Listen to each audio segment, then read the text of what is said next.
Breaking news tonight, a blistering new investigation into how Denver's fire chief and his top commanders awarded themselves 415 hours in comp time for years, then illegally turned that comp time into $160,000 that they pocketed. Tonight, the mayor is ordering the fire chief to repay some of that cash he pocketed and is calling what our investigation found a troubling and systemic misuse of comp time by fire department commanders.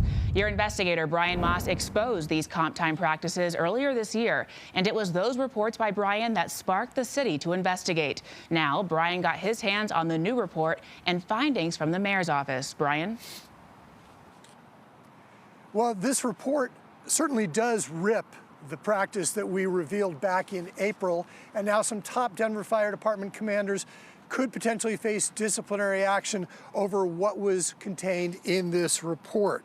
But the report says what the current administration has been doing with comp time had actually been going on for years, and the report calls it an organizational failing.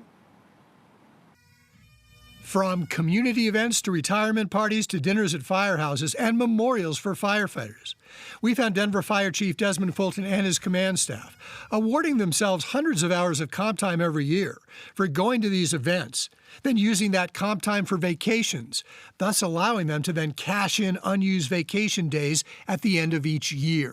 That's not right.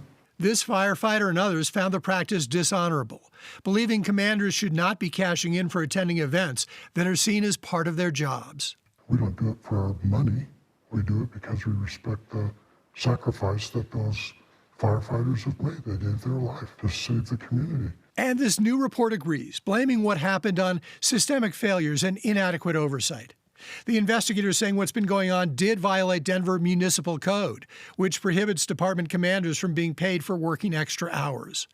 All current command staff members banked and later used comp time hours instead of using vacation leave, says the report. They all received larger cash payouts for unused vacation leave than they otherwise would have.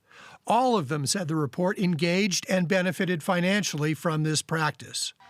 At the same time, rank-and-file firefighters are being told they could not cash out vacation time, which the report calls contradictory, hypocritical, and unjustified.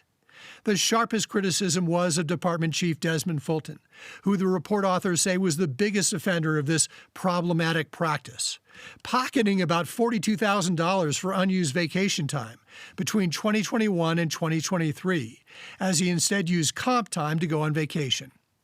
I take full responsibility for continuing a problematic timekeeping practice that violated city policy, Fulton said in a written statement.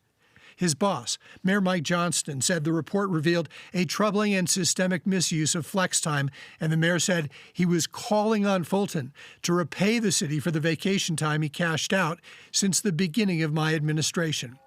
The report verified what we reported earlier. Fulton traveled to a National Firefighters Memorial in 2022, billing for 19 hours of comp time, which he then converted into saved vacation time, for which he was paid. The report says Fulton and his command staff were taking part in a practice that had been going on for 13 years without detection. Once command staff stepped into the bank comp time slippery slope, says the report, the slide down to a violation of city law was inevitable. Now, right after we exposed all of this back in April, the city did put a stop to this comp time practice, and that stop will be permanent now. The new report also recommends annual mandatory training for top fire department commanders into how this practice is prohibited. And in a statement tonight, Denver's manager of safety said he will now review the report and he will determine if discipline is warranted. Reporting live in Denver, I'm Brian Moss, covering Colorado First. Great reporting, Brian. Thank you.